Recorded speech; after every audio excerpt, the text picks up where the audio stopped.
Thanks very much, David. Okay, thanks very much, David, and very good afternoon to everybody. You're very welcome to this BeSafe seminar. Particularly, we have a great mixture of participants today. A special welcome to our international participants. Welcome to very sunny Ireland today. It doesn't always rain here. Just to help the presenter during the presentation, please stay on mute.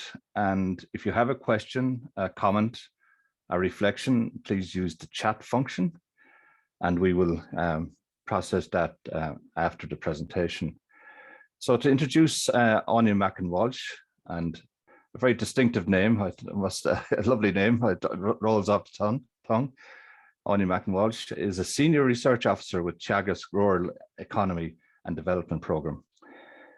She is a sociologist using narrative and action research methodologies to explore farmers and other actors' subjective values and practices. Anya works in a transdisciplinary context, addressing societal challenges relating to diverse issues such as human cooperation, gender, animal health, and the bioeconomy. She also uses sociological insights and participatory methods to support multi-action co-design of policy and extension interventions. And before I ask Anya to give her presentation, I will just introduce our participant from New York, Julie Sorensen.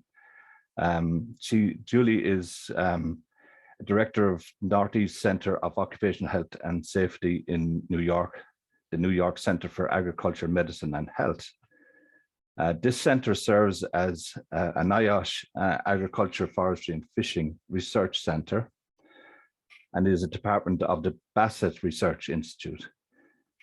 Julie, who I've met several times, is interested in exploring innovative approaches to health promotion and injury prevention, and has specialized in human behavior research and intervention development. So Julie will respond to Anya's presentation. So Anya, if you could share your screen, and I'll invite you to please present your presentation. Thanks very much, Anya. Thank you very much, Pat, chairing the session today, and also to David Meredith, the organizer of this series.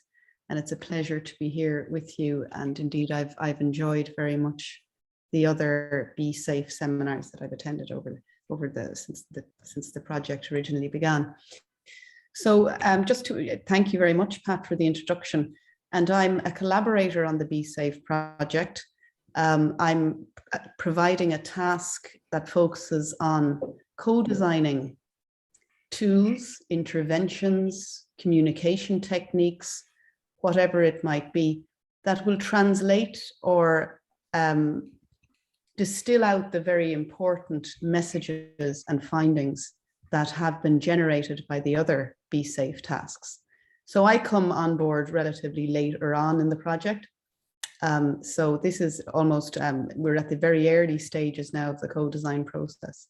So this presentation today, as David has explained, attempts to identify some learnings from other similar projects in Ireland, and to have a discussion today about how these implications and learnings from other similar projects that have been implemented in Ireland, what we can take from these for the sake of supporting and strengthening the outcomes of BeSafe in terms of practical outcomes on the ground. So my presentation is running away with me there. So multi-actor co-design of extension interventions, experiences of 3 cases in the Republic of Ireland. So the overview of my presentation today, I'm going to give you an insight really to the logic of co-design. What is co-design and why is it considered valuable? I'm going to show you 3 snapshots of 3 Irish cases, and then I'm going to present some insights and learnings for the BeSafe project. So why co-design? Well, this is a graphic from our counterparts in New Zealand, And they have made the argument for some time, as have other agricultural development organizations, that in response to, and to respond effectively to some of the more serious challenges, difficult to address challenges, grand societal challenges, one, of course, is farm safety, but also things like climate change, that the traditional method or mode of tech transfer, so pushing scientific knowledge and a pipeline out to society and expecting them to take up that knowledge and for it to take root in society, that this generally doesn't happen. And anyway, the other aspect of it is, the logic is that not any one discipline or even one form of knowledge, that it doesn't have the capacity to address the more complex problems. We often need a mixture of different disciplinary knowledge in order to come to arrive at the more holistic types of solutions that we require to deal with multifaceted problems, challenges, but also to respond to new opportunities as societies and economies evolve. So this is very much consistent with how Teagasc is structured as an organization and mirrored in its key research themes. So we have the various themes and ambitions there, such as an attractive sector and healthy food, sustainable communities. But also we recognize the importance of translating scientific insights, good practices, etc., to impacts, to practice on the ground. And we've all heard of this technology readiness level. Now, this is, researchers are very aware of this term, that when we set about completing a research project, such as BeSafe, that we should endeavor that our outputs are technology ready, so that they have some type of practical format that can be implemented on the ground. But we've even moved on now from technology readiness. We now place an emphasis on social readiness. So technology readiness is that you produce a practice-ready tool for implementation on the ground that has been informed by science. But traditionally, we never focused on, would society want to use that tool or piece of technology, or would they engage positively and engagingly with a policy measure, for instance. So now we're more focused on impact and social readiness. So that inevitably must take into account the preferences, the perspectives of the end user, of the person and different groups of people in society. How well are they likely to engage with this tool or technology or policy that we have developed through scientific inquiry? So what we have in the middle of this diagram here is we have the researchers here on the left. We have the impact, which is the positive change in society as a result of the research. But what we need is this piece in the middle, which is where we see all the various actors come together, translate scientific findings to have practical relevance, and that's what generates the impact. So that's the business case really for co-design, for bringing different perspectives on board the scientific process and trying to generate practice-ready tools, etc., that have positive impact in society. But how is it actually done in a project such as BeSafe? Well, what we attempt to do, and it's very clear from the profile of BeSafe researchers and many other projects, it's actually almost quite rare now to find a project that has just one scientific discipline involved, because it's acknowledged, as I said already, that we need different perspectives to come together in thinking about problems, challenges, opportunities, and finding ways of addressing them. So if we just look at this diagram here, if we look at the bottom row, that was the traditional way of doing things. That if there was a particular problem with the environment or with a particular type of behavior, say on farms or anywhere else for that matter, we'd bring in one expert to come up with the solution. But as time evolved, we found, and policy and funders encouraged us to work with other scientists and other professions. And this is where we have an additive approach, where we layered on different perspectives on each other. But there wasn't very much cross-pollination of knowledge, of people really fusing their knowledge, blending it, and coming up with new solutions. So what we're really trying to achieve nowadays, for instance, through the multi-actor projects of Horizon 2020 and the current Horizon Europe programme, or indeed the suite of projects that have been funded by the Department of Agriculture's Research Stimulus Fund. They have requested this knowledge transfer element, sometimes it's called the multi-actor approach, the transdisciplinary approach. And here we see on the upper row that the whole is far greater than the sum of all the different perspectives. That as a result of bringing different types of knowledges and perspectives together, we get real innovation and something that's very rich and creative.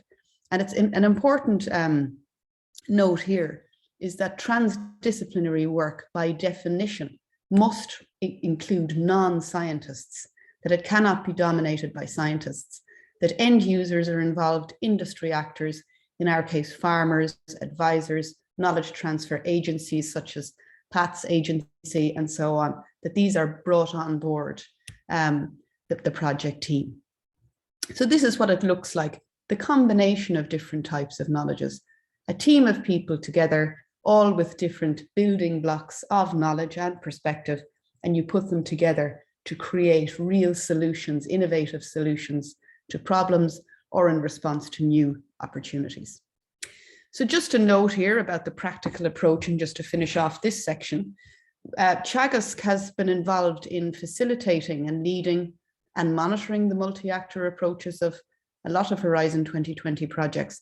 And we have created a compendium of tools that allow people to enrich the degree to which people authentically and genuinely work together throughout the various scenarios of multi-actor work.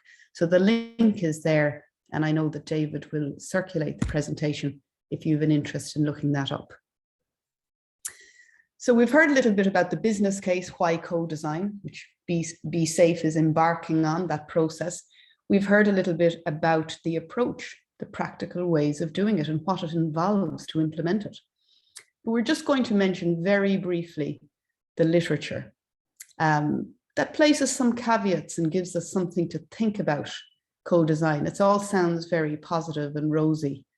There are hypotheses that are very positive, but we must just think about a little bit more, maybe just deeply or profoundly, about the implications of engaging in co-design for the people involved and for society at large. Now, the leading hypothesis, according to social scientists, is that co-design, undertaking these processes, it's consistent with the business case, leads to more suitable and diverse innovations, that are more appropriate for the end user, easier to adopt by the end user, and developed more rapidly than innovations generated through conventional approaches. So that's because you're bringing people on board rather than launching a product where you've never really engaged with the end user to find out if they'd like it or not, or whether it's useful or not. You're building all of that into the design process. And that, of course, the innovations are more diverse because they're informed by far more diverse types of knowledge.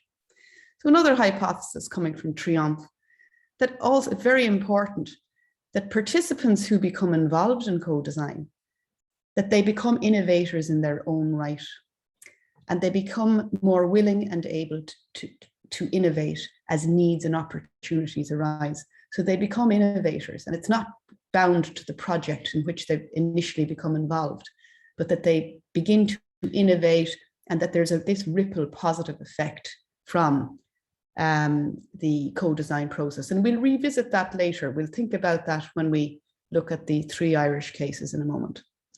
But I'm going to give you this quotation from the literature on power and governance. Now, this is from Stuart Clegg, and this is more kind of a caveat that we must always think about. That co-design, just if you the simple version of this really, or the main message, is that co-design almost democratizes the innovation process. And it's in line with what some people call responsible research and innovation, which infers that it's almost irresponsible to fund projects that go off and create innovations or policies that don't take into account the needs or the values or the preferences of the public or publics. And also there's this other aspect to it. In modern day society, people, and this is if we think about the issue, the challenge of improving farm safety, is the answer to put in regulations and to enforce particular standards. And there's a role for that, as we know, in every area of policy. But according to Stuart Clegg, that's kind of outdated, and that the regulatory mode of trying to achieve culture change and positive change is almost outdated and becoming outdated. And it must be enhanced by people opting in to enhance their lives through freedoms and for supporting that. So what he says here is that circuits built, which is ways of influencing people, that's what he means by circuits, built on ideologies that seek to dominate, are the most fragile and vulnerable in modern day society. They're more likely to be less effective and more likely to be challenged by an increasingly empowered public. And it's much more efficient to govern through freedoms, even if they're illusory, than by repressions. And circuits that allow system integration and allow for diversities and pluralities are more resilient and robust. So for long-lasting cultural change and to support that process, it's allowing people to opt in to something that they believe in. And it's creating that policy or tool or technology that they believe in. That's the challenge. So we're going to just take a focus on this issue of farmers and farmer behavior, because that is the particular concern or interest of BeSafe. So the challenge here then, when we just think of the preceding slide, where, you know, really the ultimate ambition is to create a set of practices or a tool or a technology or a policy that people really believe in and that they're opting into with their own free will. So in order to do that, we're going beyond consultation when we come to co-design, very much so. We're really involving people in the design of whatever tool or technology or policy that is being created. And in order to really involve people, it's not just a matter of engaging in joint decision-making, but the co-creation process must take into account and must incorporate farmers' values. So that whatever is being produced, co-designed, must respond to those and must reflect their values. And farmers, as we know, just like every other cohort, they are not driven purely by money, but are driven also by what we call social capital, their relationships with others, within their families, within their communities, among their peers, and also their pride. What is important to or esteemed by a farmer and why? And that is a very, very powerful behavioral determinant. It's also the case that the co-design process must be informed by farmers' attitudes. And this phrase here I just used to kind of make the point, farmers' attitudes are not the problem. In the traditional way, we must understand, in the traditional mode of whatever policy development or scheme development or research, we must understand what are farmers' attitudes and then overcome them, change them. And Frank Fanclay would say, you know, that's not, farmers' attitudes aren't the problem at all. We need to engage with farmers' attitudes, understand them, and combine them with our own, and we together arrive at a particular scheme or measure or tool that engages with those, so that they shouldn't be perceived as a problem, but rather than as a source of information of how to engage or how to design something. And Frank Fanclay also makes this very important point, that farmers construct their own knowledge. So they just don't accept other actors' knowledges and say that this is the right thing to do. They create their own knowledge and act accordingly. And knowledge can be lots of different things, as we know. It can be a particular belief about what's right and what's wrong, or it can be a particular type of factual knowledge that they believe to be factual. So all of this is the meat or the substance of the co-design process, understanding knowledges and working with them and combining knowledges, and the over and back creative process that I described there in the slides describing the co-design approach. And there's a really interesting quotation here that in fact President Higgins made at the National Biodiversity Conference in 2009. And that whole conference really was about the challenge of increasing biodiversity. And of course, agriculture and farming was a significant focus at that event. And President Higgins, who has a background in sociology himself, he said, we have to arrive at a point, if we want to create real cultural change, that from a farmer's own perspective, that he or she is doing a particular practice to conserve biodiversity. In the case of BeSafe, it might be a practice to improve farm safety. That he or she is doing it because it is the right thing to do, and that it is not imposed upon him or her. And the right thing to do, President Higgins explained, is drawn as much from ancient wisdom, what they have inherited, the knowledge of what it is to be something to be true or false or right and wrong, as from new information. So it's drawn from both of these, ancient wisdom and new information, and from the ancient practices that bound their ancestors to nature. So it's just a nice quote that I think encapsulates the challenge of cultural change very well. So after that background, and I hope it wasn't too long, but we're trying to, present the business case of co-design, how to do it, a very brief overview of that, but also the way in which we should think about it in a meaningful way. So now I'm going to overview some 3 cases that we were involved in over the past number of years. And the various tools, we were producing or co-designing extension intervention tools for use by farmers and advisors, generally working together. So that will be included in the BeSafe outputs.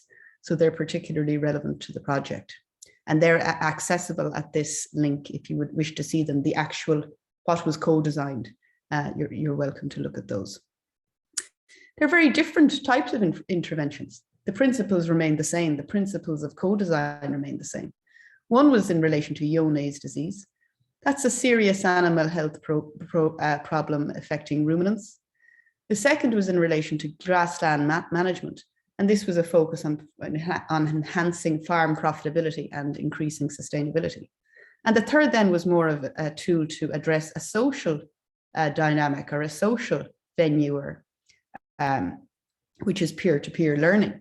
So farmer discussion groups, how to enhance farmer discussion groups, farmers peer-to-peer learning groups. So they're different and experienced different dynamics and challenges and so on. This is just an example or the cover page of the system of tools that we developed, co-designed to address Johne's disease. As you can see there are 5 main steps, and these are farmer-friendly type tools and sources of information to implement a HACCP type procedure on dairy farms. So HACCP is hazard analysis and critical control point. It comes from food safety. So quite a parallel there with BeSafe in terms of, there are particular practices that you have to do and sometimes record types of information in order to improve, in this case, animal health and to prevent Johne's disease. This is another similar type of schematic here, but this is all about managing grass. And this is a tool that advisors use with farmers to support farmers management of their grass. So it engages with farmers' values about managing grass, and it provides practical ways of managing grass that are suitable not only to the large farmer, the very efficient farmer, but also all types of farms with different types of systems. And this is the third tool. This is just a snapshot. It's just for illustration purposes only. And it's a tool that advisors and farmers use to appraise their own discussion groups and allows them to identify strong areas, weak areas, and ways to improve the functioning of their groups. So that just gives you a brief overview of the 3 types of extension interventions that we co-designed. So now I'm just going to give you a narrative of the story of how the tools were co-designed and then some implications for BeSafe. So what we're talking about here and I've just chosen a number of descriptors to lead you into an understanding of what these three projects were all about and the types of factors that shape them, really, the descriptors that shape them. The co-design toolbox for to control and prevent Johne's disease was formulated in response, or our approach was formulated in response to a call for submissions by our own Department for Agriculture, Food and the Marine here in Ireland. It has a research stimulus fund, and a competition is launched biannually, I think. So we put together an application in response to that call. It was a funded project, lasted for 3 years. And in terms of the participants in the project, there were farmers who were interviewees. So we studied farmers, myself and colleagues as social scientists, but also there were farmers involved in the co-design process of the outputs themselves.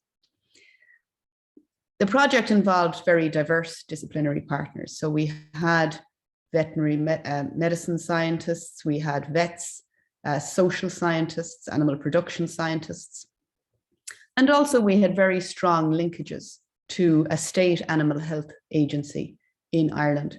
So we had industry, we had scientists, and we had practicing vets. So it was all very well rounded. For the Grassland Management Project, that was also formulated. The proposal to undertake the co-design and the research was formulated in response to a call the same year, in fact, as the Johne's project. And we were selected for funding, and we received funding for 2 years. That was the project duration. Similarly, there was very strong farmer participation in the co-design process. Equally, there was very strong advisory participation in the co-design process. Again, diverse disciplinary partners. It was a smaller project, so animal production scientists and social scientists mostly. This project was quite internal to Teagasc, which isn't surprising considering that Teagasc has a remit that is very specific to grassland management through its advisory services and its research program. So that was unsurprising. So Teagasc would be the equivalent of the Animal Health Agency I mentioned in the previous column. So the discussion group co-design process, by contrast then, it wasn't funded by any call. And in fact, it just came from a request from a group of farmers and their advisors, including an advisory manager. And they wished to share their experiences of being in a very successful group. And they wanted to share with fellow farmers nationally the type of benefits that this could give rise to for members. So it was almost an informal project. No funding was used by this co-design process, and none was really required, you know. And in terms of the research, a single research focus group was conducted, which would be different to the other two projects because we engaged in behavioral research prior to the co-design process. There was very strong farmer and advisory participation in the co-design. The only scientist involved was myself on the scientific side of the house, and a very, very strong link to Teagasc, again, unsurprising. So no main involvement with an external organization. So they're very brief descriptors that will give you an insight to the nature of the project. And I've chosen these descriptors really because these are the descriptors that have the main implications for the project's outcomes. So we're just going to go to the next slide now and look at those implications. So what are the implications when we think of the genesis of the Johne's disease project, which was formulated, the proposal to conduct the research and co-design was formulated in response to a funding call from a government department. Really, the genesis was top down, and it was launched by the government. Now, it is important to note that they would have engaged in consultation with actors, but it was a top-down process. This was an issue of major national importance. Johne's disease was identified by industry actors and scientific actors as an issue of major concern nationally. But there wasn't very much awareness in the farming community of Johne's disease, what it is, the implications for the sustainability of the sector, and so on, as is the case with many issues in society. And on the opposite side, there may be a very keen public awareness of other problems which aren't necessarily aligned to the main policy concerns. The fact that we had money and that we were funded, this allowed us to employ graphic designers, to bring together a lot of disciplinary teams to have meetings and workshops, and also to involve artists, which is an important element in co-design work, to have a designer element to give a voice to what is created manually by co-design teams. It's in terms of participants in networking, farmers were studied formally. So if you remember that graphic from earlier, they were formally studied in the process, the basic research. And we understood, some of the key behavioral issues when it comes to Johne's disease. What are the habits and routines on farms that are crucially implicated in how Johne's disease is managed and controlled? Which of these types of habits and routines could be exploited to improve how Johne's disease is prevented or managed on farms? Or indeed, what are the practices that require disruption? We had very, very strong linkages with vets, practicing vets all around the country, with a representative group of those vets and with veterinary scientists. And also with this external animal health agency, which has a very excellent and broad remit in dealing with animal health issues and in supporting animal health on the island of Ireland. But then there were issues, just some implications about who owned the output and how closely it was aligned to the project team, which was primarily Teagasc and university based. And were we operating on their behalf, or who owned the output, the co-designed output? So when you have two or more, and depending on the dynamics, there can be issues in relation to ownership. And I'm going to go back to that in a minute. While we did not conduct any evaluation or survey of how extensively the co-designed output has been used in Ireland or elsewhere, because often a project won't accommodate that. A funded project won't. It will have a particular duration that doesn't extend beyond a time at which it can be effectively assessed whether or not the output has been taken up. It'd often be 5 years later, 3 years later, it depends. So we don't have any concrete evidence. But from discussions with the project team over the past 3 odd years, we suspect that this co-design product, I showed you the front page of it there a few slides ago, there has been relatively limited uptake of the co-designed output. So the second project, it's similar in orientation. It was funded in exactly the same way, to some extent top down, despite being informed by consultations and so on, the research strategy. It was informed, really, it was driven by a perception that there are knowledge gaps in the farming community in relation to grassland management, and that we needed to find ways of filling those knowledge gaps. Similarly to the previous project, the project was funded, which meant we could pay for artists, graphic designers, and disciplinary teams to come together to engage in co-design workshops.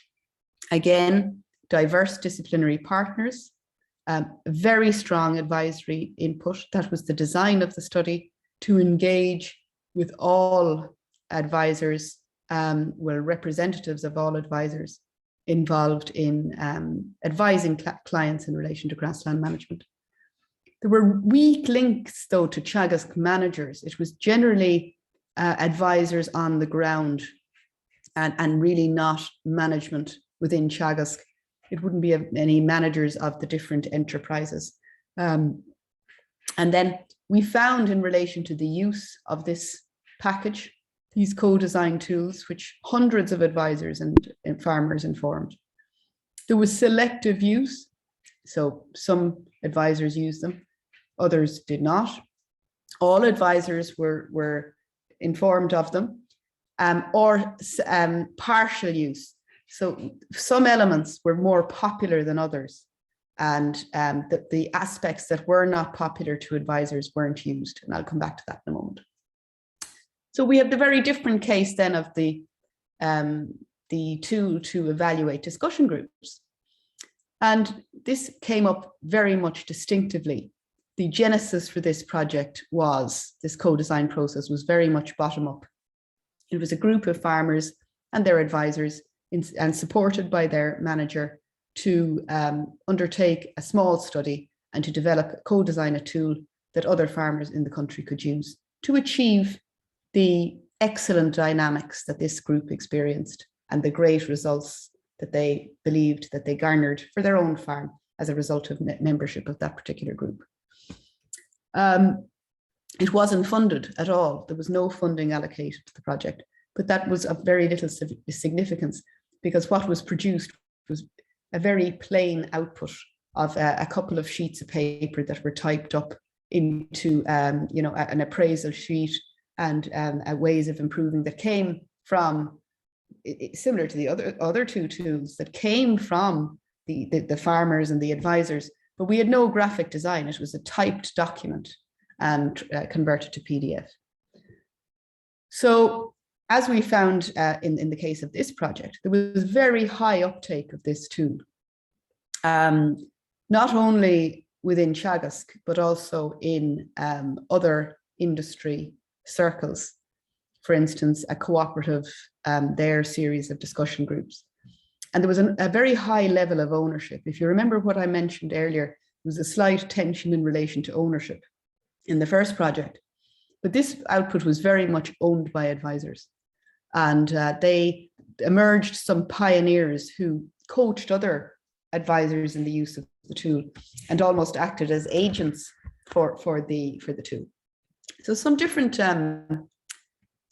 dynamics there and some different implications that can be traced really back to these three important factors. How did the project come about? Funding and participants in networking. So it's not that, I don't wish to suggest here that because a project is funded, that it may not be successful, or just because it's prompted in response to a government call or Horizon Europe call. That's not the case. What I'm trying to identify here are features of the projects that might require management or mitigation or thinking closely about how to manage or make up for deficits, or to put extra effort into another area of action that may invest more in a more focused way on embedding this co-creation process and its outputs into the end users' communities. So I'm just going to present very quickly some features of the projects. This was the human behavior research that we engaged in for the IONES project. We sought to find out about farmers' values, what types of knowledge they had, and then armed with that information, we went into the co-design process. And we often focus the co-design process on targeting these values and types of knowledges, opportunities and gaps, challenges. This was the Grassland Management Action Pack. So this is the physical carry case that the advisor took onto the farm. These are the cards he or she used, the various boards. And we found that the most popular thing was this deck of cards here and a paper version of the magnet board you see down there on the right, and that nothing else was used. And that gave us a lot of learning arising too. They preferred the simple version and not the big carry bag. So in a way, that just kind of questioned, what's practical and what's not, and what's ideal, but what's really used eventually by actors in the field. This was the one step of the pack that wasn't very favored by advisors. So we had incorporated a walkabout in the farm to build up relationships with the clients before they would engage in the discussion on grassland management. But this was often due to very practical reasons, that they didn't have time to take the 2-3 hours or whatever, depending on where the client was located, to undertake this step. That also has to be, it's ideal, and it was identified as an ideal step by both farmers and advisors, but in practical reality, sometimes it's not feasible. And this finally is the group work 5 ingredients for success, the one that was very popular and there was very high uptake of. And we eventually got this drawn up by another project. And this was the self-appraisal. This was the plain version that we circulated first. And it was very, very, very popular. So I'm going to complete now the presentation by just distilling out, I think, people here today, particularly those who have been involved in BeSafe directly and who are still involved, and those who have listened to other presentations as part of this series, will start thinking about, well, what does that mean for BeSafe and the particular challenge of improving farm safety? I'm going to refer here to a paper, and you can look up the full version if you so wish. And this is where I identify 3 paradoxes in the co-design process. If we think back to the business case, the approach, and the hypotheses of how it works out, I'm just going to point now to 3 paradoxes that could be considered in how the co-design work of BeSafe proceeds. So the first paradox is, for responsible research and innovation, so research projects that attempt to tackle really important issues such as climate change, farm safety, the co-creation process may produce innovations that aren't popular to society and more easy to take up and more preferable to society, as the hypothesis we heard in the earlier slide suggests. In fact, the co-design process might require creating interventions that may have limited popularity because they're challenging people to change their behaviors, changing their value systems. And co-design is often brought on board to actually achieve these shifts, to make the shifts, more likely to succeed. But that does not mean that they're going to be inevitably popular.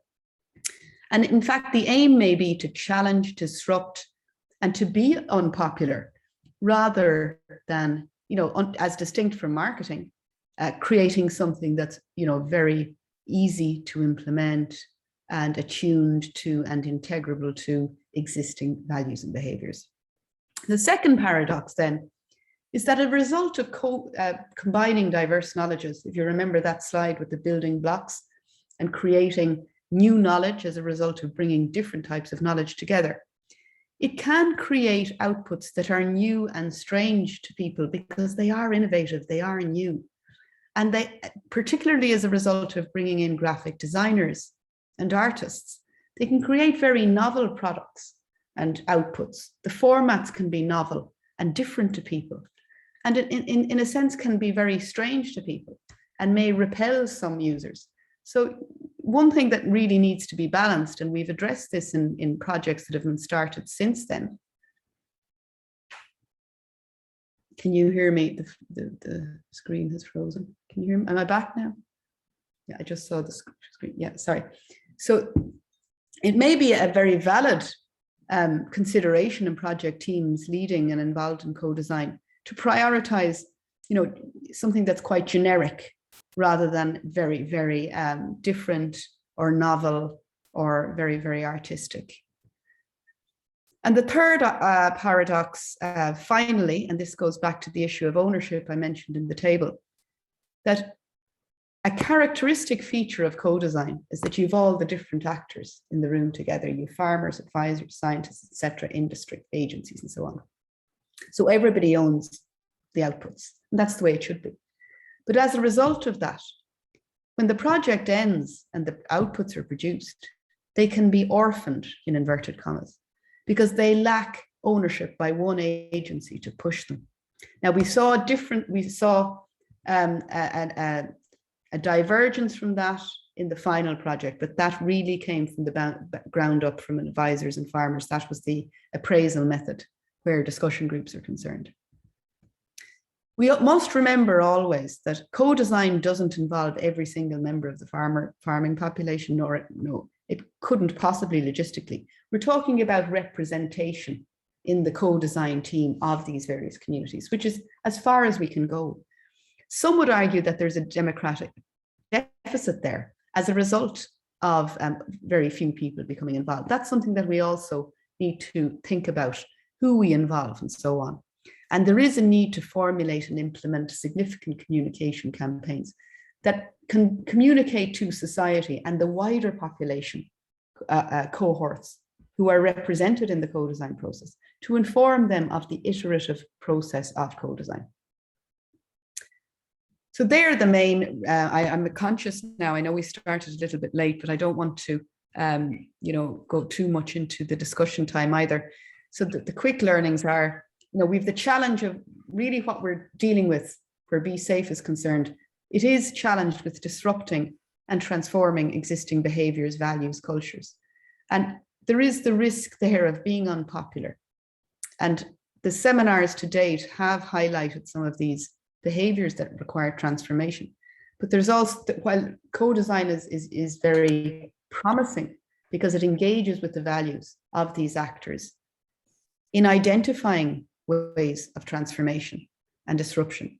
Nonetheless, it is likely that a lot of strategies aren't going to be hugely popular with people. There's also the novelty risk.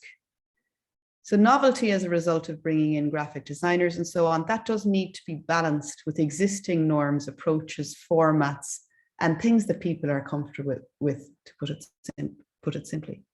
It is very important to liaise with team leaders, managers, decision makers, and to piggyback on mainstream business strategies. So to mainstream the topic of farm safety into other areas. And that's very, very important. And also having the managers on board, because they inevitably have an awful lot of influence in deciding where and when and how various co-designed outputs are used in pushing those out through the network. So it's almost a paradox then that goes back to that technology push. Co-designed outputs need to be pushed out through pipelines if we consider the most influential parts of the social network that surrounds the community of end users. And also, as I already said, the formulation of and possibly co-design of very significant communication strategies that communicate each iterative phase of the co-design process to end user communities who are represented in, but not directly involved in co-design is very, very worthy indeed as an activity. So some references there that you're welcome to look up, and thank you very much for your attention. Thank you very much, Anya. That was an extremely enjoyable presentation. Extremely impressed with your clarity and delivery of your presentation. I haven't had much involvement with co-design or knowledge of it, but I certainly feel I have some grasp of it after that presentation. Julie has joined us slightly late. You're very welcome, Julie. I'll ask you to respond in a moment, but just for me to say a couple of things. I think the closest I've ever come to co-design or multi-actor approach to deal with farm safety is our current farm safety partnership, which is a multidisciplinary team. There's a good number of farmers there. There's stakeholders, and then there's organizations like the Department of Agriculture and the authority. So that is in some way a co-design approach to a multidisciplinary approach to the issue. And you might be surprised to hear that I would agree with your comment that regulation is outdated. I actually do believe in most circumstances it is outdated, although in some situations it is necessary. I've always worked on the basis of trying to encourage farmers to do things for the right reason. And the right reason is to protect themselves, their family, their loved ones. And if anyone has ever heard me talking about the Farm Safety Code of Practice, I've asked them always to do it for the right reasons. Don't do it so they can show it to an inspector or show it to a quality assurance assessor. It has to be for the right reason, that you're trying to protect yourself and your loved ones. And that gives the, an opting in situation rather than being forced there. It has to be that they want to do it. And that's the only way you're going to get it to be sustained and sustainable. And absolutely, when you talk about relationship, the values that farmers have, their pride in being a farmer is certainly something that we need to use, and the relationships to have in the farming community. So I really, really enjoyed your presentation, Anya. Lots of food for thought. And I would now like to ask Julie to respond, please. Thanks, Pat. And sorry, I was a bit late trying to get through our hospital's firewall to join, but I did was able to be here for the majority of the presentation. And I just wanted to say that your message is such an important message. And I really enjoyed your presentation because I think it's something that having worked in the field of occupational safety and health with farmers for over 20 years, I see that the road to improved agricultural safety and health is littered with tragedies and accidents along the way of things that just never took off or were never embraced or adopted by the populations, largely because they weren't involved in the process. And so the solutions were not responsive to the realities of a farmer's environment. And they also just didn't connect culturally, or didn't connect with the way that a farmer sees the world, the way that a farmer understands things or learns or teaches others. Like, how do they teach people on their farm to do a job? Is it hands-on? Is it, through a piece of paper? I think very often I've seen interventions developed without input from the target population. And you can see that the intervention identifies with the creator's way of seeing the world, but it doesn't connect with the target population's way of seeing the world. And just to give you an example, yesterday I had to present on a panel for the US government, the National Safety Transportation Board, and their focus was addressing all of the fatalities in commercial fishing that we've seen. And a lot of folks were talking about, well, we just need to have more enforcement. We need to have more regulation.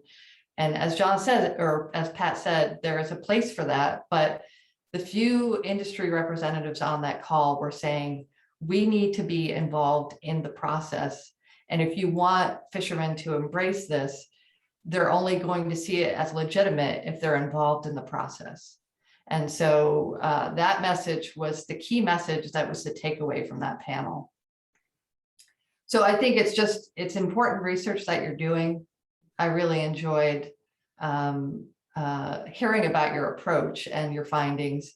And I have a number of questions that I'd like to throw out there, but I don't know, maybe at this point we open it up to the group for questions. Thank you very much, Julie. I would actually like to ask Jack McCarthy to maybe come in and do a little bit of response as well, because I know Jack has been involved with this area as well, and I think you have a specific question to pose to Anya as well. Jack, if you could come in. Yeah, thanks, Pat. Hi, Anya. Thanks. Yeah, thanks for that really, really insightful and clear presentation on that work. As you know, I've been working on some of the EIP Agri projects, doing some research around that for a while. So there's, I think, a lot of overlap and crossover between, the potential for these kinds of approaches, and some overlap in the research literature too. Yeah, I think the question was just around some of the challenges of facilitating these processes, deciding, as you mentioned, it's impractical to include everybody. So, how do we address those challenges of deciding who to include and then potentially addressing disagreements within groups who are involved in the co-design process? Yeah, that's a really good question, Jack. And, it's just a minefield. And everything must be customized to each individual project. And so much thought must be given to who to involve originally, then revise, adapt, then create a breakout group, then, and just even going to the very basic issue of seniority, and not just involving managers and opinion leaders, which is a political consideration that must be taken, but also the end user and different understanding the practice that is being interrupted or influenced, understanding the practice, the range of practitioners involved in different styles, different farming styles in this case. That's the first step. And then engaging in the more strategic decision-making in relation to who to involve, particularly with respect to the social network operating around end users, the agencies that are important within them, not leaving anybody out. Then inviting people maybe who had never been involved before. So looking at who's absent from the social network, who should have been. So it's a minefield, and it's what's really important. It's probably the most important phase of the co-design process is that decision making, and then to reflexively adapt and reiterate teams right throughout the process. That would be my view on it. But I'm just going to share a resource because you mentioned power dynamics as well. And we have created an evaluation handbook for multi-actor work, which is co-design work. And these are really easy to use tools for practitioners to assess power dynamics within the group and to critically appraise networks of who's involved, who should be but isn't, and so on. So there's some really good, easy to use tools there that are suitable for EIP Agri, operation groups, or any other type of multi-actor group. Thanks for the question, Jack. Thank you, Jack. Anyone else with a question that they want to verbalize? Or I'll go back to Julie, who had some ideas in her head. Okay, Julie, if you have anything there. Sure, yeah. So I'm just interested, I think whenever you begin the process of a research project, you have some ideas of how you think things will progress, and you have some idea of the outcomes that you may find. But I think we always find that there's that we're often surprised by something that we learn. And so I was just wondering if what was your kind of biggest surprise or thing that you were least expecting that you learned? Yes, I mean, if I were just to come to mind, which I, to some extent, spoke about in the presentation, but first was the graphic design element. And, there is a literature, and you would know this, Julie and others, about weaving in humor, art into the learning process as a way of departing from the very clinical communication tool of a piece of paper with text or an email, or it's to capture people's imaginations by telling a story that has a beginning, a middle, and an end, because it engages people. So the theory goes, and that they listen to the story, and it's based on somebody like them or something that they may have heard about before, and it's and on that basis, there was a considerable investment made in the formulation of these stories, of these narratives that would engage people. And some people really liked them, and they spread on WhatsApp and so on. And other people, they found them a little bit insulting, and they found them too childish, too simplified, and not scientific enough. And it was just such polar opposite reactions. It was quite unusual, well, surprising that which was the question.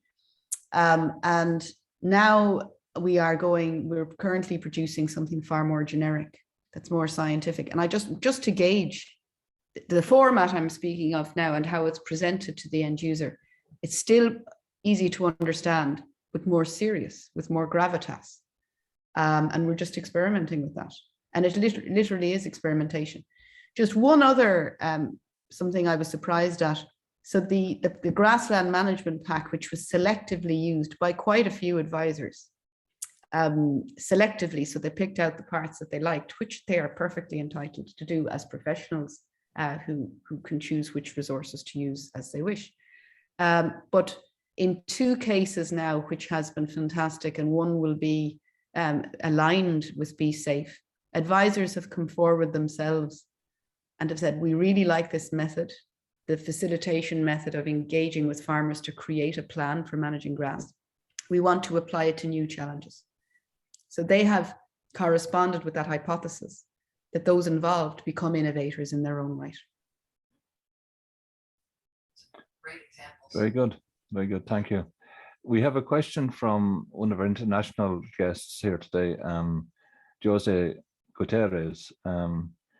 He asked, how do you make sure that the participation in co-design is both effective and engaging and lasts, the engagement lasts?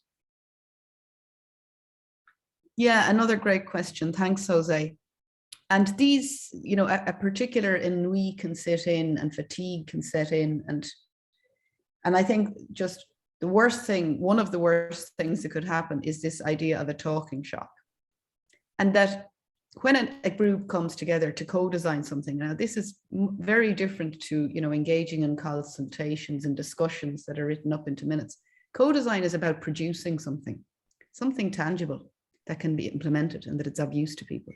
And I think it's really important to be careful about what we need to be discerning, because if we engage in a co-design process and if we invite somebody into a co-design process as those who are, co-leading it and facilitating it and so on, we're making a promise in that regard.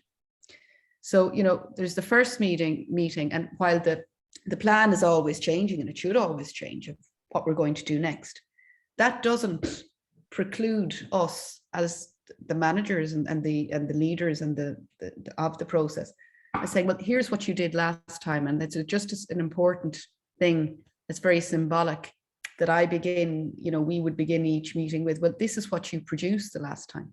And now we're going to take it to the next phase. And I have been involved in some processes, and I don't think really they were co-design, but it was almost like the last meeting never existed, or the last workshop didn't exist. So even though it's a challenge of innovation, that innovation, the first workshop, we don't know what it leads to next and what's going to be done next. That's part of the creative process.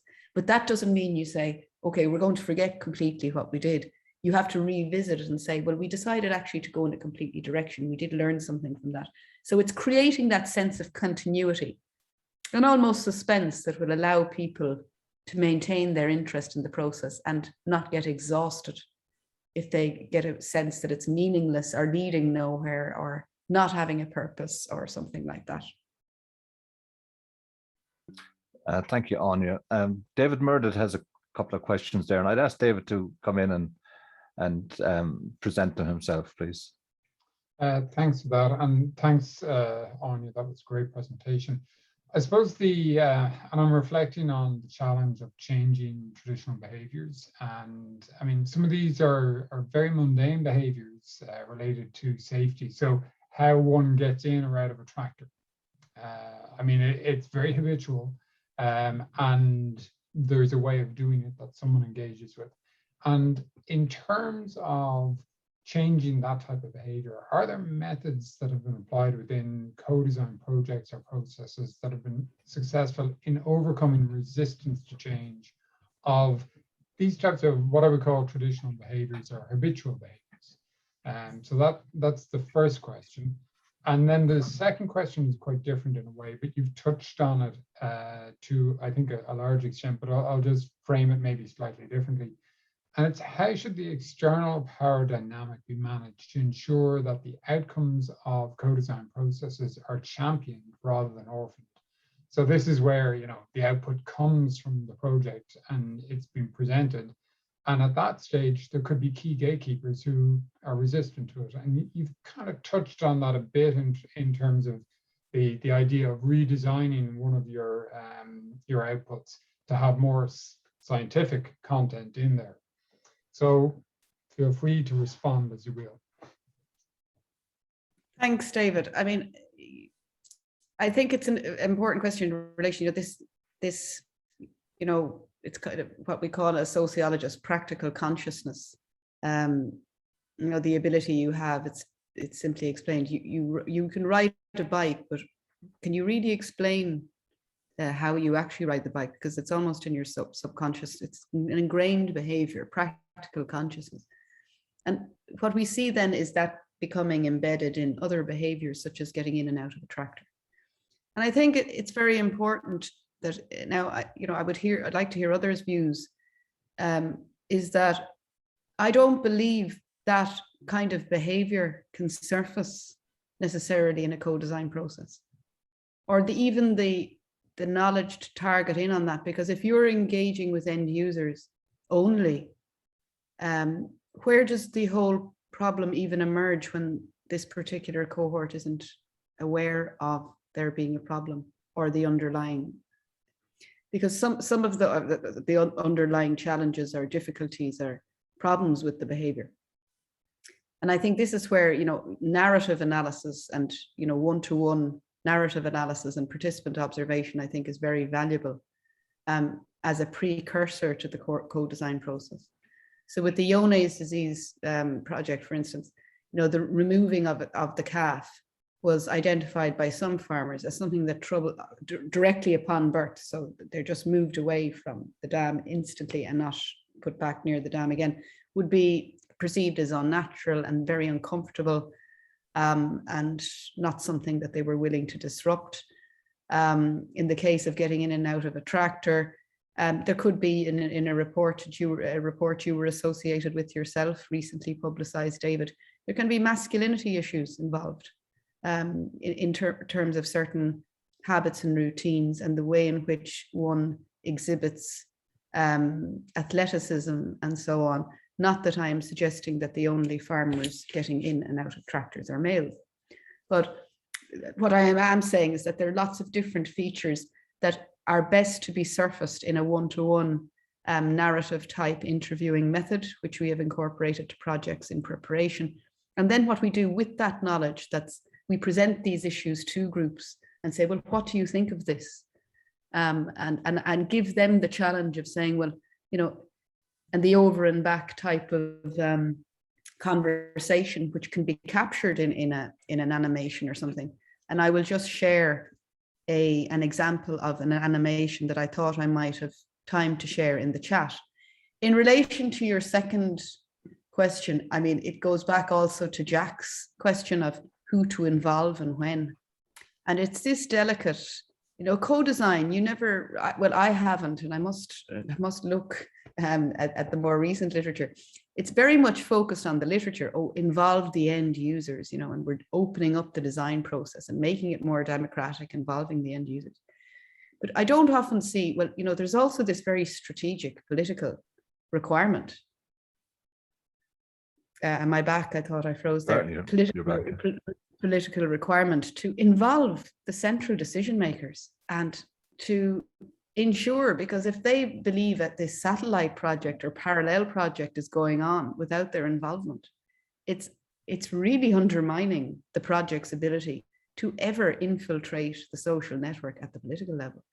So I would love to see, I mean, I've read a bit about that in the social science literature on power and governance and networks and so on. But, you know, it needs to be bridged in with the co-design. There's a lot of emphasis, as I said, on the end user and involving them. But, you know, there are two mandates there that are very important, and that's the political and that's the end user, and a few in between. And it is about changing formats as well and experimenting with different formats. Thank you, Anya. Did you have a graphic that you wanted to share with us I think we have time to do that if you can. And while you're pulling that up, you know, we're trying to deal with farmer behaviors, and I'm uncomfortable sometimes with even the use of the word behavior or talking about farmers' attitudes, because there's a huge negative connotation there that, you know, your behavior is poor, or your attitude is poor. So even using those words, there's negativity. So I think we would be better off looking at using the term practice as much as possible and talking about best practice or better practice. And we face a lot of challenges, but I think recent research has certainly crystallized out some areas that we need to tackle. And by far the biggest one is how farmers interact with their machinery, tractors and machinery. And, you know, David gives one example of a practice that can lead to injury, particularly in older age groups. But, you know, it is a huge problem. And I wonder, is there any potential in co-design to look at, you know, developing something that where co-design could be used to try to deal with some of these issues? So will I press play here? Do, yep. Yeah, and this is one of the more generic videos that we produced. So it wasn't the very, you know, cartoon type, and doesn't, we stayed away from the humorous side from this as well. So it's one of the more generic ones. Okay. But what we deal with here, Pat and everybody, is a particular practice, you know, that farmers felt uncomfortable in implementing for their own very valid reasons. And we debated back and forth, and the text is drawn from farmers themselves and advisors and so on. So thank you.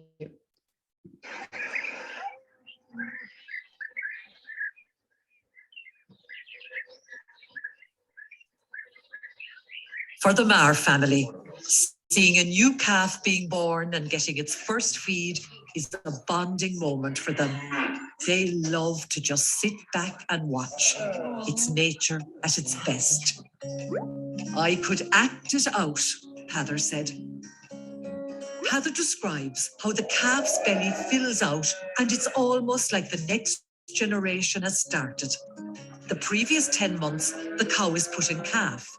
Then, for the cow, after hours of hardship, the actual calf is born. Now it's job done, calf fed, once you have the colostrum in. Heather thinks it's good for the cow and the calf, that little bonding they do. He's seen situations where the calf was taken and the cow wouldn't know if she'd even calved. His view is that if you leave the cow with the calf for a few days, it's not as traumatic as separating them straight away. It gives her closure on what has happened. Then a cow can move on fairly quickly. You give them rations or a field of grass, they're not thinking anymore. There's a natural separation. Maybe it's a self-preservation. They move on. Seamus, a vet, advises that calves should be calved in individual calving pens. This is because most cows defecate when they're calving, and in individual calving pens, you're containing the exposure to one animal. Another thing is removing the calf. The perception is that removing the calf makes it wet and cold. But how badly off do you think the calf really is as a result of being removed? Do you think the calf needs a lamp, for example? None of us would use a lamp. No need in the world. But perception is a big thing. Orla says that calf houses may be cold, but as long as a calf's stomach is full and it's rubbed down with straw and put in a nice cozy straw pen, it's actually doing fine. He could be out with the cow and have no bee stings got and be dying. The animal has no antibodies and is being attacked from every source with all the bacteria in the environment.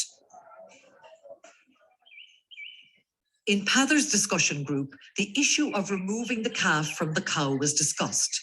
Tom said, we really do need to get rid of the word snatch and use the word move or something like that. It's easier on the cow the sooner the calf is away. Years ago, when we used to leave the calf on the cow for a few days, she would be roaring for a week afterwards. I agree with that, Mick said. You've to be cruel to be kind. The reality is that she has to come away from the calf at some stage. It's for the benefit of the calf that it's done. It's harder for the farmer, even when it comes to labour, to move the calf straight away when it's born. Handiness is often why the calf is left. Sure, leave him there till morning. I know a lad who had 14 cows calving on the one day. Ran off his feet. On Philip and Patricia's farm, they take the calf immediately. Their first year in dairying, one cow lay on the calf straight away. After that happening, they weren't ever going to let it happen again. Rihanna, the group facilitator, said that for any class of a disease, leaving Iones aside, moving the calf is going to be beneficial for you, for preventing scour even. I agree. If it never prevented Iones, it has paid for itself. I never needed antibiotics, never needed the vet. Pather was listening to what was being said, and he was thinking to himself that they would have to have a hard talk about changing things at home. With all the effort that had gone into expansion, extra precautions will have to be taken. It's not worth the risk.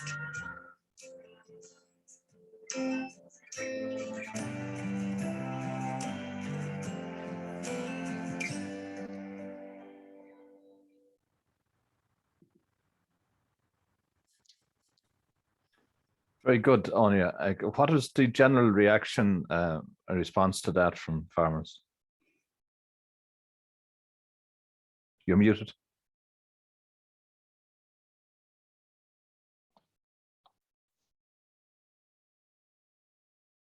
Hi, Anya. You're muted at the moment. Okay. Were you asking everybody for their reactions, Pat? No, I was asking you. What was the reaction? Sorry. I'm more interested in others' reactions, but I must say, as Okay. and there is actually some humor in it. You know, I obviously don't remember the video that well, but you know, even as I sat back and I can remember who said what, and that, you know, a lot of the text came from farmers, and not just, you know, the text in the animation, which is pro removing the calf and against the calf, comes from farmers, Right. and vets as portrayed. But even so, you know, but because we're using the actual text of farmers, you know, you have to be cruel to be kind. My instinct there was, oh God, maybe that shouldn't have been included. But you can't control it. It has to be, it is the team's production, you know, and it is just there representing different views. And it is intended to respond, you know, connect with people's different types of values and knowledge, and maybe empower them to make a decision based on their own free will and their own freedoms. Yeah, very good. John McNamara has a question, I think. No, just before I do, no, just compliments. Like, I thought that was the super clip, you know, and you know, and I think you're absolutely right. Farmers are self-employed people, and you've got to influence them, you know, to adopt. And you know, it's fine to use humor and to use their culture, you know, and so be it if that's what culture co-design brings up, you know. No, I suppose a fundamental question I have is, like, you know, we're myself and Pat Griffin and co, and we're into adoption and seeking to get things to happen. So maybe at the end, is there much evidence of adoption from co-design? No, but that's just a response to that clip. No, another question I had, you know, and I work with Pat in the HSA and with the Farm Safety Partnership and with farmers and that. Now, when listening to your excellent presentation and to Julie's comments there, now I recall that, you know, back when I was starting in this work, I did a course with the IPA on project management, you know, and about 50% of it was in the area of, you know, project management, Gantt charts and all that. No, the other 50% was in the area of how to work with people and how to get projects done you know, with multiple actors and all that sort of stuff. So it was a mix of psychology and sociology and all sorts of things. So I thought it was very useful. I've gone through a lot of courses, but I still have the notes. I'm looking at them here from that. So my question is, like, you know, I think co-design is something that is a must. You know, it's not an option; it's a must. And you know, is there a need for training or for a manual, or you know, to get people into the hang of how to do it? You know, like for people who manage projects and that. You know, because inevitably there will be multiple actors. Thanks. Thanks, John. I think you're absolutely right. Now, there is a relationship, I suppose, and the reason I mention this is because Teagasc has a tradition of facilitating peer-to-peer learning groups. And there are techniques that, you know, the Teagasc advisors are very, you know, familiar with, and, you know, excellent facilitation techniques. And in fact, there is a handbook on the same page as the link that's in the presentation, the advisory methodologies Teagasc webpage. But in addition to that, then, John, I mean, the multi-actor approach, Horizon 2020 projects and forthcoming Horizon Europe, they generally incorporate some form of training or manual in the multi-actor approach. That's the transdisciplinary approach, because it's different in a sense, while they are related. A farmer discussion group is a group of all farmers. Multi-actor co-design involves different actors. So it's, you know, you require an added layer of techniques, basic facilitation plus, you know, that is capable of managing that diversity, plugging into it, and making sure that the various knowledges and perspectives are fully surfaced and combined as best as can be achieved. So that other link that I gave there, the liaison impact assessment and evaluation handbook, has some good tools in there for managing those types of dynamics. And we have also produced a few manuals for Horizon 2020 consortia. And a lot of the tools of those manuals would be in the liaison handbook if anybody is interested. And they are for non-social scientists. They're informed by social science theory of relationships and trust and power and so on. But the tools themselves are entirely practice ready. Great, thank you. Thank you very much. Thanks, John, and thanks, Anya. I think with the time, I think we'll call the session to a close. Again, I thought your presentation was excellent, Anya, and the clarity and the delivery was brilliant. I'd ask David Meredith, please, to close the session. Thanks very much, Pat, for chairing today, and thank you to Anya and Julie and to everyone who participated by asking questions. And thank you to everyone who attended here today. It's greatly appreciated. I hope you found it as interesting as I did and informative. There are so many questions that arise out of co-design. There are multiple different strands that are rabbit holes we might disappear down, but it's late on a Friday in Ireland for those of you who are somewhere else. So rather than doing that right now, I'd like to thank you for attending. We will be organizing another event this side of Christmas. We've talked to somebody and we're just waiting to get confirmation on a date. And once we have that, then we will circulate it to everyone. And in the meantime, I will be putting a video of today's webinar up on the Teagasc website, and I will send that link out to you. So if you want to watch back or if you want to send it on to other colleagues, please do so. Finally, if anyone is interested in presenting at a BeSafe webinar, please get in contact with me and we'll see what we can do. So thanks very much, everyone, and I hope you have a very nice weekend.